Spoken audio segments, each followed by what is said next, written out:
In this video, I'm going to go over how to add new images into Photoshop. So we're going to do this in a couple of ways. Number one, you should always have your file ready. So I'm going to create a new file. I'm going to make it the size that I want, make sure that all my settings are correct and that it has the name that I want for this. I'm just going to say it's a test, and I will create that file. Once it has everything in there, it's really actually easy to add a file into there. All I have to do is drag the file into there, and it'll allow me to move it around. And then all I have to do is go to the top and just accept that I'm good with that file. Every time I add in a new image, it is going to create a new layer. So watch as I add another thing in here. I'm good with that. I'm going to press OK. And you can see in the layers palette, I have two new files. They both need to be changed. Their file type needs to be changed so that I can work on them. Right now, they're both smart objects, which means that I can only change their size and transform them. So I'll have to right-click on that and come down to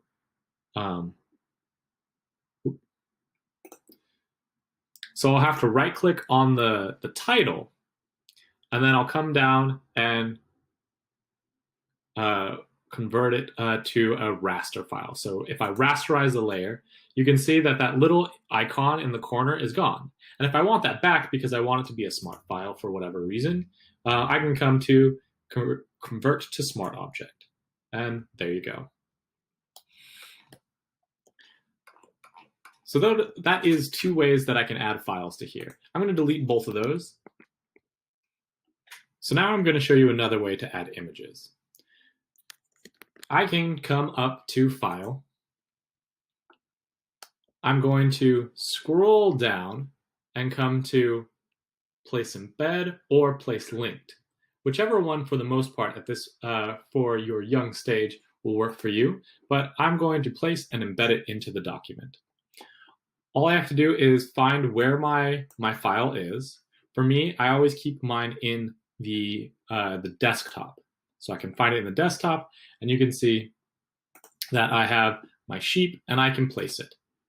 Now it's placed in this file just as we had did before, and I can come up to the top and accept it. It comes in again as a smart object, but I can change that if I need to.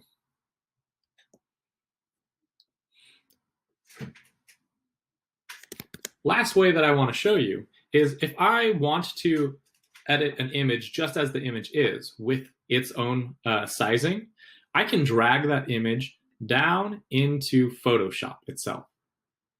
And it will create a new file, just like with the exact measurements that that file is. So now I have two files, and I can make edits and changes in here and save it, and it'll save it onto my original file. If it's some simple stuff. Sometimes if you go really complicated, it'll save it as a Photoshop file. But I can also, once I have this unlocked, I can select it and use things like my move tool, and I can drag this or copy and paste it, move it up into my other file, and drop it in there. And you can see that this image was a significantly smaller image than the other one. But that's okay. Now that it's in here, I can edit it just as normal, and it's on its own new layer. So that's how we can move files from one file to another, or drag them into the same file, or embed them. So those are three different ways that you can add images to your file.